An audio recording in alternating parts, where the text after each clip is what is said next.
Olá, seja bem-vindo ao Alerj Debate. Hoje vamos falar sobre a crise econômica mundial e as oportunidades para o Rio de Janeiro. Conosco no estúdio o deputado Conte Bittencourt e o deputado Luiz Paulo. Bom, quero agradecer muito a presença dos dois aqui no nosso estúdio. A gente já pode começar falando da crise econômica lá nos Estados Unidos, essa mais recente, né? Que alguns economistas falaram que seria um drama político. Como é que a gente pode classificar isso? Olha, primeiro nós temos que diagnosticar por que essa crise está acontecendo. Porque a economia mundial tem um defeito estrutural básico, que se não for corrigido, as crises vão se suceder com uma velocidade muito grande. É que o dólar hoje lastreia a economia do mundo, desde o consenso de Washington. Então, o que acontece hoje?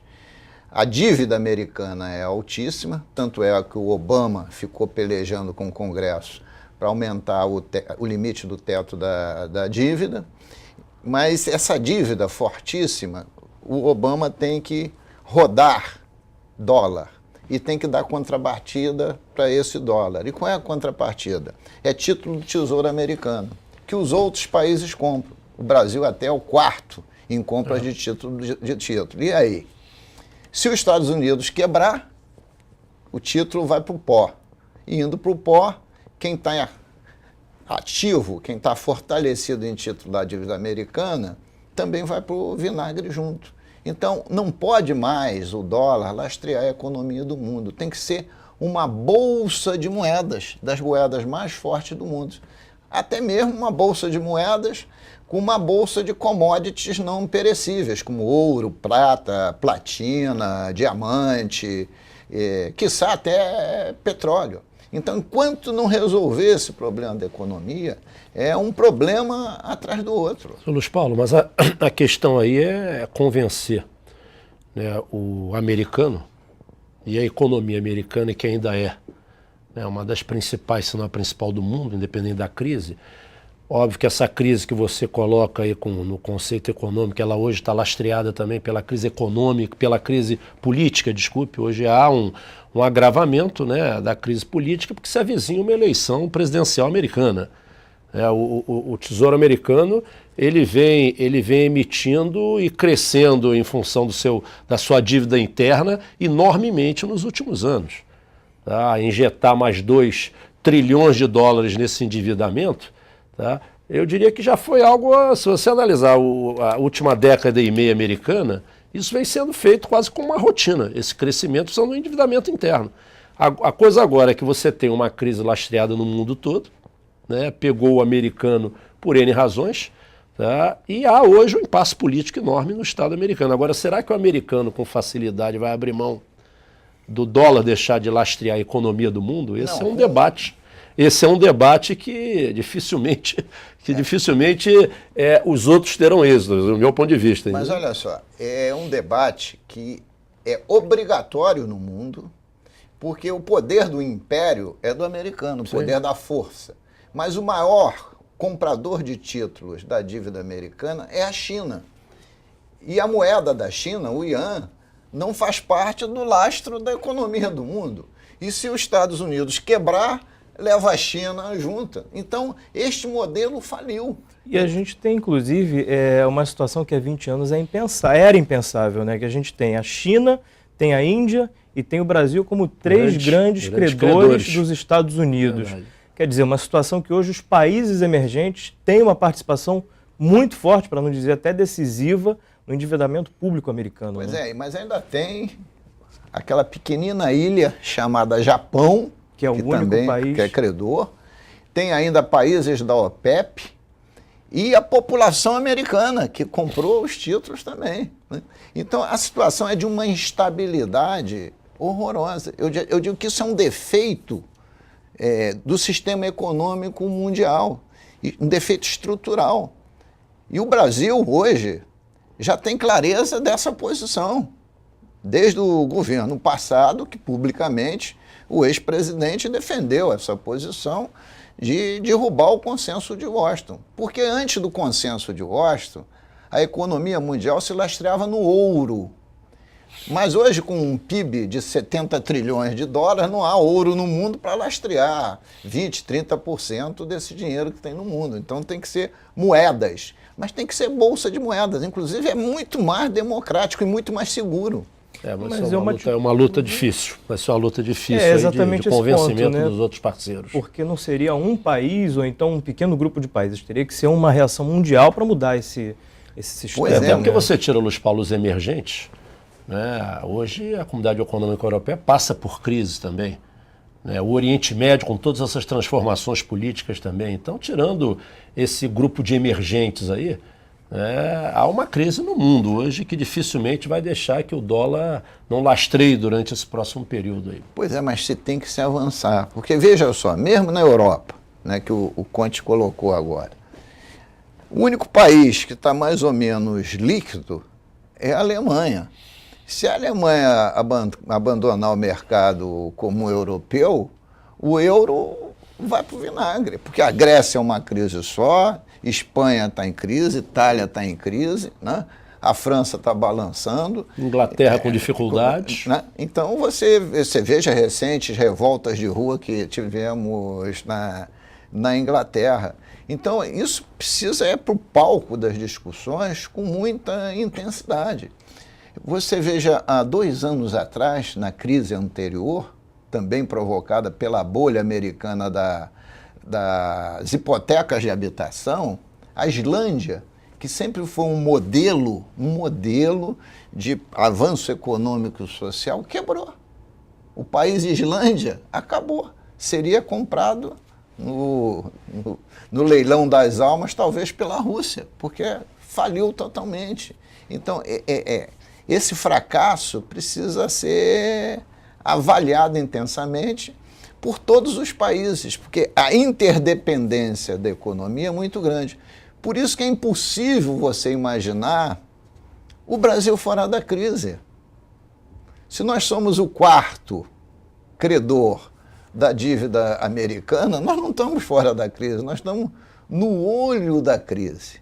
Agora, nossas perspectivas são muito melhores que os países do velho continente. Nós estamos no nível de uma Índia, de uma própria China, de uma Rússia. Por quê?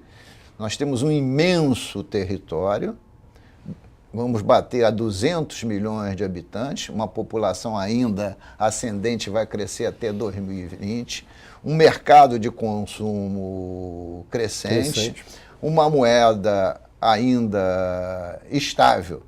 Mas se nós não fizermos alguns deveres de casa, né, essa crise vai nos afetar. Né? E um dos deveres de casa que temos que fazer é segurar a expansão dos gastos públicos. A União, né, o governo federal, não pode ser um cabide de empregos, como está sendo, de empregos de cargos comissionados e não de cargos concursados para se fazer um forte quadro preparado de funcionalismo público. Essa contenção de despesas tem que existir. E no meio dessa crise toda, que o Luiz Paulo fala com propriedade, né, as decisões e proteções que o Brasil precisa criar, o Rio de Janeiro, Luiz Paulo, ele, trazendo um pouco aqui para o estado do Rio de Janeiro, ele me parece que é um cenário um pouco avantajado com relação ao restante do país, pela questão do petróleo, pela questão da infraestrutura portuária, né, pela questão dos grandes investimentos que estão sendo feitos aqui nas obras públicas, né, usina 3 em Angra, arco metropolitano rodoviário, o pré-sal se avizinhando aí. Então o Rio de Janeiro ele tem uma agenda aí que o coloca numa situação, eu diria, não privilegiada, mas com risco um pouco menor que o restante do país. Não sei se você concorda com isso. Concordo com o teu ponto de vista, mas ao mesmo tempo, quando eu falo dos gastos públicos sem controle, você mesmo, Conte, você vive fazendo essa observação nos seus discursos. Na última década, o orçamento público do Estado dobrou. E eu lhe pergunto, a qualidade do serviço público prestada dobrou? Não. A saúde é uma tragédia. A educação, que o Conte conhece como ninguém, foi a penúltima colocada no ranking nacional. sob o ponto de vista de qualidade, né? E as demandas são crescentes. Se de um lado, sob o ponto de vista do desenvolvimento econômico, pré-sal, etc., você aponta com um ciclo de crescimento, Copa do Mundo, Olimpíada, etc., e o governo se ufana disso, né? De outro lado, quando ele vai falar das despesas públicas, ele sempre diz que não tem dinheiro. Inclusive não tem para enfrentar a tragédia da região serrana. Aí tem que passar o pires no governo federal. Então, essa também é uma outra contradição, porque um ciclo de avanço econômico tem que corresponder a um ciclo de avanço social. Não podemos imaginar mais um país, muito menos um Estado, que o econômico e o social não estejam ligados umbilicalmente. Essa é a questão que é o centro dos debates aqui no Rio de Janeiro hoje. É uma agenda promissora na questão do desenvolvimento econômico, apesar dessa crise mundial que não tem como não nos atingir.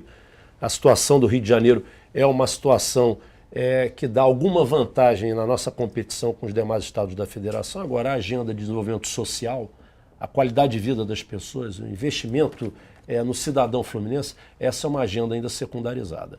Não há dúvida que os governos precisam inverter o seu elenco de prioridades na agenda política. Falando ainda de petróleo com recurso esgotável, mas bem lucrativo aqui para o estado do Rio, ele não deveria ser aplicado mais fortemente na educação, nessa base, saúde, educação, nessa base que a gente está acostumado já sempre ouvir que vamos aplicar recurso nisso, vamos aplicar recurso naquilo, para poder sustentar a base do desenvolvimento do Rio de Janeiro? Olha só, eu acho que a legislação do royalties da participação especial, ela tem um erro basilar, né? Que não se poderia investir em despesa de pessoal. Ora, será que você fazer concurso para o magistério para qualificar e pagar melhor o professor, isso é despesa de pessoal ou é sem investimento? No meu entendimento, é investimento. O Conde defende que os gastos em educação, o limite constitucional, seja obrigatório para 30%. Eu concordo com ele. É 30% a sua proposta de emenda? 30%. Mas tem que indicar a fonte. A fonte podia ser o royalties, a participação especial, para pagamento de pessoal. Mas para pagamento de pessoal que fosse professor contratado por concurso público, com plano de cargos de salários e também para investimento em qualificação. Esse é um debate, inclusive, que toma conta do Congresso Nacional agora na questão dos recursos do pré-sal, vincular parte deles à educação. Não há a menor dúvida, né? Ou seja, no passado não se permitiu essa vinculação no custeio de pessoal em atividades essenciais. Assim entendeu, né, a questão da infraestrutura local, o petróleo, ele de alguma maneira ele agride o meio ambiente, ele agride o seu entorno, então você dá a contrapartida de royalties enquanto existisse na questão de dar a infraestrutura local para garantir a qualidade de vida futura das pessoas é importante. Agora, há de se mudar esse pensamento e poder se investir parte desses recursos em educação, em saúde, em bem-estar social. Tá certo. A gente vai fazer um pequeno intervalo então e o Alerj Debate volta já já.